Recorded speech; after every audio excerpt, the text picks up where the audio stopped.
Hello viewers, we'll be going over natural gas. In this video, we'll be going over the day-by-day probability model, how we find the models, and we'll go over the forecast model for natural gas. So back to the technical analysis. Today we're down 3.7% on the 1 hour chart. We are slowly approaching to oversold RSI. We're still negative on the MACD.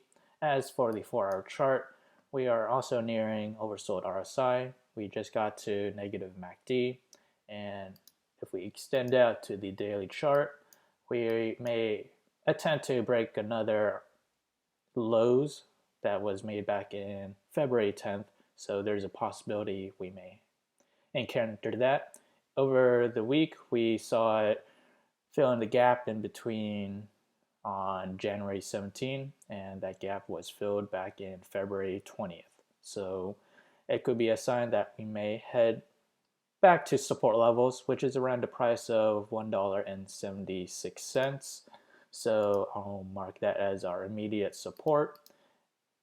And as for resistance, if we do manage to make a reversal and head up higher, the next resistance that I see is the 50-day moving average, this yellow line, and that is around a price of $2.03.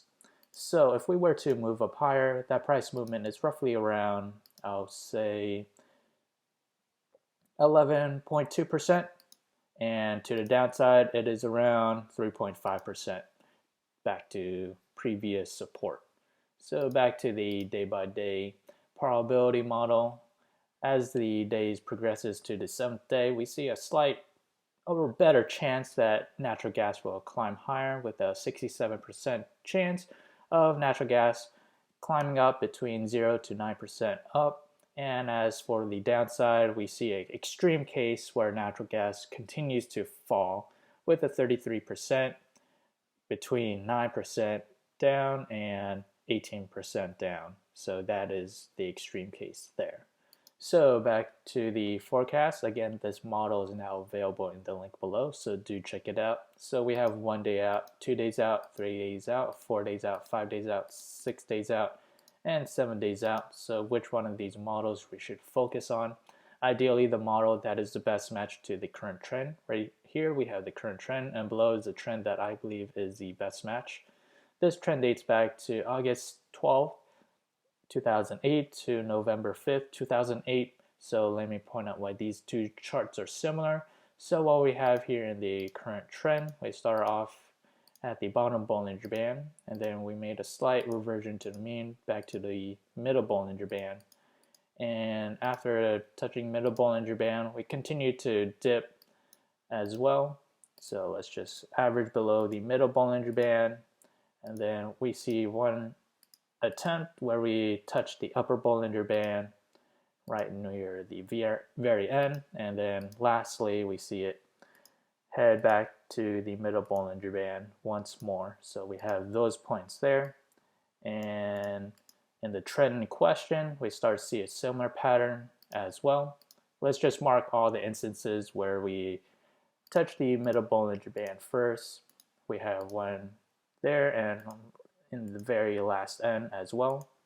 And let's mark all the instances where we touch the bottom Bollinger Band. We have one right in the beginning of the trend, and then we have one where we touch the upper Bollinger Band right towards the very end, and in between there we see it average below the middle Bollinger Band. So what we have is 1, 2, 3, 4, 5 points. We also have 1, 2, 3, 4, 5 points. So there's reason to believe that the trends and patterns are the same. The outcome and forecast should be fairly the same. So the model that we just examined was August 12, 2008 to November 5th, 2008. Back then, natural gas continued to dip further between around 14%. So if we head back to the day-by-day probability model, that also coincides with the standard deviation between negative 9% and 18%, and that is a 33% chance Again, this model is now available in the link below, so do check it out. If you enjoy this content, feel free to like, comment, subscribe, and thank you for watching.